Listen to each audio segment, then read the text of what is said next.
Hello friends, welcome to Manoj Gupta Academy. Today we are going to start with class 9th algebra, lesson number 5, linear equations in two variables. Practice set 5.2 part 3. दोस्तों अभी तक आप लोगों ने इस channel को subscribe नहीं किया तो प्लीज सब्सक्राइब और चैनल लाइक कीजिए और अपने फ्रेंड्स के साथ शेयर कीजिए। इस वीडियो को देखने के पहले बेसिक पार्ट 1, पार्ट 2 जरूर देखिए, उसका लिंक आपको डिस्क्रिप्शन बॉक्स में दिया गया है। सो अब हम लोग यहाँ पे करते क्वेश्चन नंबर 8। क्या दिया गया है? In triangle ABC the measure of angle A is equal to the sum of the measure of angle B and angle C. Also the ratio of measures of angle B and C is 4:5. Then find the measures of angle of triangle. तो यहाँ पे हम लोग सबसे पहले एक triangle बना लेते हैं। ट्राइंगल में क्या दिया गया है? The measure of angle A, angle A की जो भी वैल्यू है वो क्या है? Angle B and angle C के इक्वल है। मीन्स हमारा ये हो जाएगा B और ये हो जाएगा C, और A की जो भी वैल्यू होगी वो क्या हो गया? B एंड C के इक्वल है। और क्या दिया गया है? Also the ratio of measures of angle B and C is 4:5. तो हम लोग इसको क्या सपोज करते हैं? इसको x सपोज करते हैं और इसको y सपोज करते हैं। मीन्स क्या है? ये x है, ये y है, तो a की वैल्यू क्या हो जाएगी? ये दोनों का total x plus y, a की वैल्यू क्या आ जाएगी? x प्लस y आएगी। Let angle B equal to, हम क्या इसको सपोज कर रहे हैं?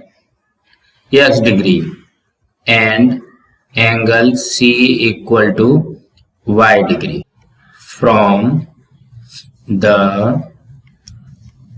given condition. कंडीशन में हमको क्या बोला गया है? एंगल A जो है वो क्या है? Angle B plus angle C के वैल्यू के इक्वल है। तो एंगल B हमने क्या सपोज किया? x प्लस एंगल C क्या सपोज किया? y. मीन्स क्या हो गया हमारा? एंगल A की वैल्यू हो गई x प्लस y. देखो यहाँ पे ये यही बन रहा है ना, एंगल x, a की वैल्यू क्या हो गई? यहाँ पे देखो क्या हो रहा है? a की वैल्यू क्या हो रही है? x प्लस y हो गया। एंगल B x है, एंगल C y है, और एंगल a क्या है? ये दोनों का इक्वल है, मीन्स x प्लस y हो जाएगा। Also the ratio of measures angle B and C is 4:5. Means इसका रेशियो के हिसाब से दिया गया है। तो यहाँ पे लिखो angle B upon angle C equal to 4:5, ये हमको दिया गया है। यहाँ पे लिख लो गिवन। तो B की वैल्यू क्या है? x, और C की है y, इक्वल टू 4:5। तो ये क्या हो जाएगा? क्रॉस मल्टीप्लीकेशन कर दो, 5x इक्वल टू 4y। तो ये क्या हो जाएगा? 5x minus 4y equal to 0। ये आया हमारा इक्वेशन 1।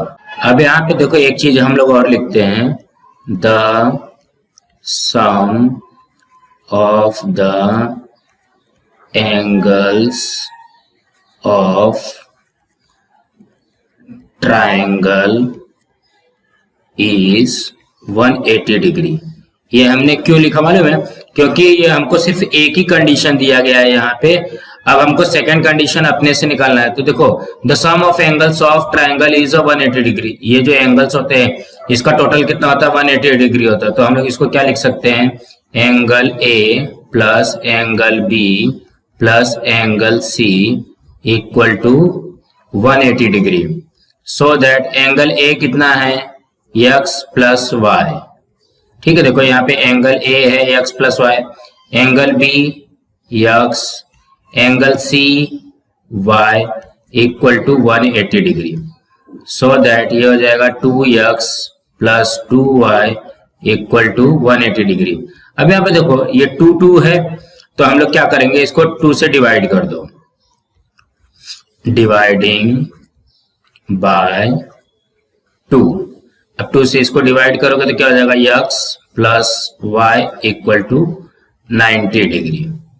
ठीक है, देखो यहाँ पे 2 से डिवाइड किया तो ये आ गया, ये आया हमारा इक्वेशन नंबर 2। अब हम क्या करेंगे? इक्वेशन 1 एंड 2 को सॉल्व कर लो। 5x minus 4y equal to 0, ये आया हमारा इक्वेशन 1। और इक्वेशन 2 क्या है? x plus y equal to 90, ये आया इक्वेशन 2। अब देखो अपोजिट साइन तो है बट सेम डिजिट नहीं है, तो सेम डिजिट के लिए क्या करोगे, यहाँ पे 4 से मल्टीप्लाई कर दो, इसको 4 से मल्टीप्लाई कर दो, जो मल्टीप्लाइंग बाय 4 इन इक्वेशन 2, ये होगा हमारा 1 को वैसे लिख सकते हो 5x minus 4y equal to 0, ये हो जाएगा -1, और इसमें 4 से मल्टीप्लाई कर दोगे तो क्या हो जाएगा 4x plus 4y equal to 360 degree, ये हो गया हमारा इक्वेशन 2।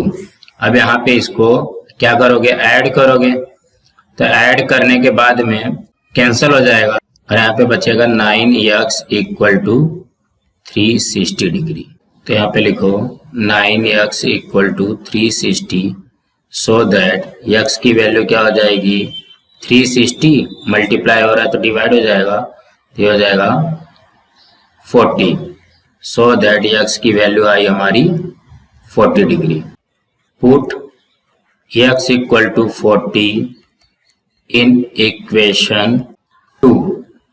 इक्वेशन 2 क्या दिया गया है, x plus y equal to 90, so that x की वैल्यू है 40 plus y equal to 90, so that y equal to हो जाएगा 90 माइनस 40, सो दैट y की भी वैल्यू आ गई 50।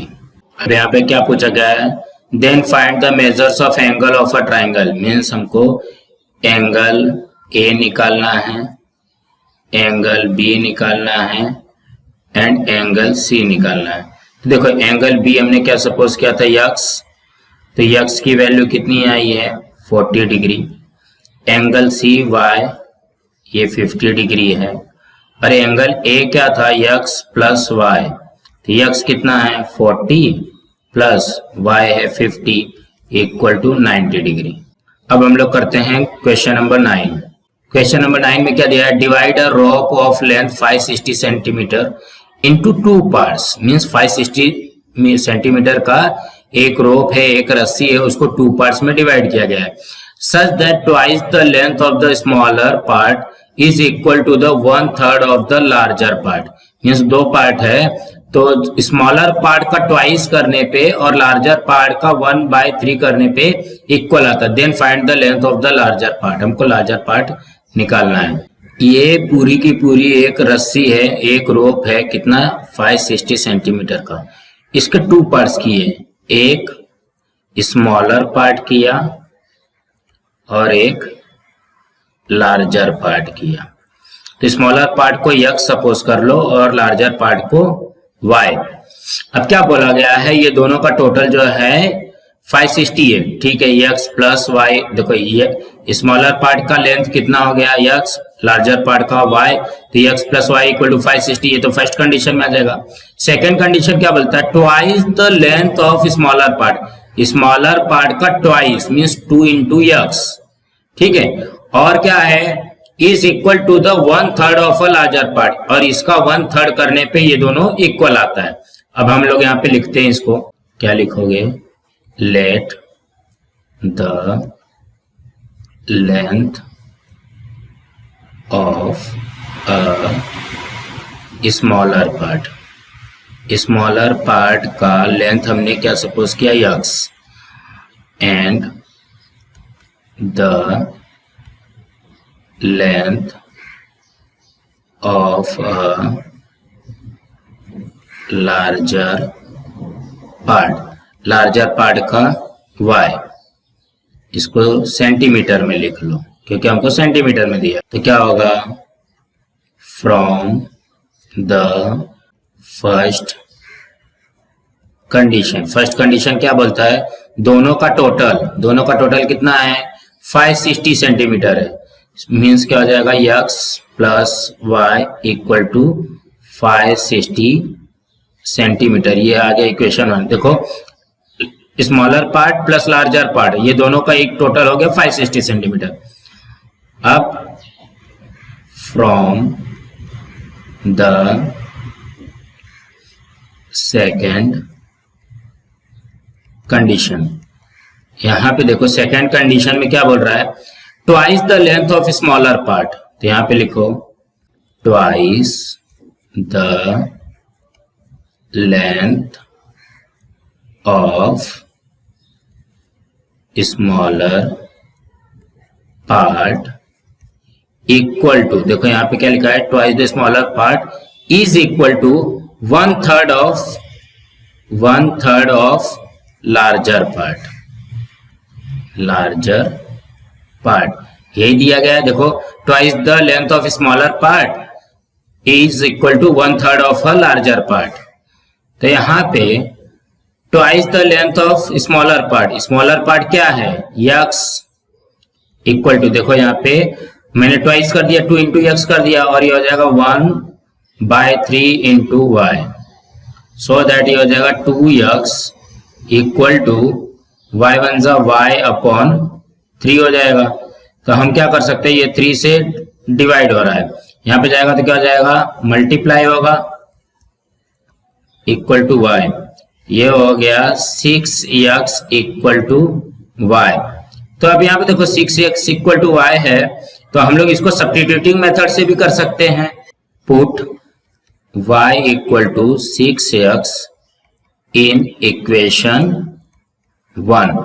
इक्वेशन 1 क्या दिया गया है, x plus y equal to 560, so that x वैसे का वैसे रहेगा, y की वैल्यू चेंज कर दो, 6x हो जाएगा इक्वल टू 560, सो दैट ये हो जाएगा 7x equal to 560, so that x equal to हो जाएगा 560 अपॉन 7, ये हो गया 80, सो दैट x की वैल्यू हो गई 80।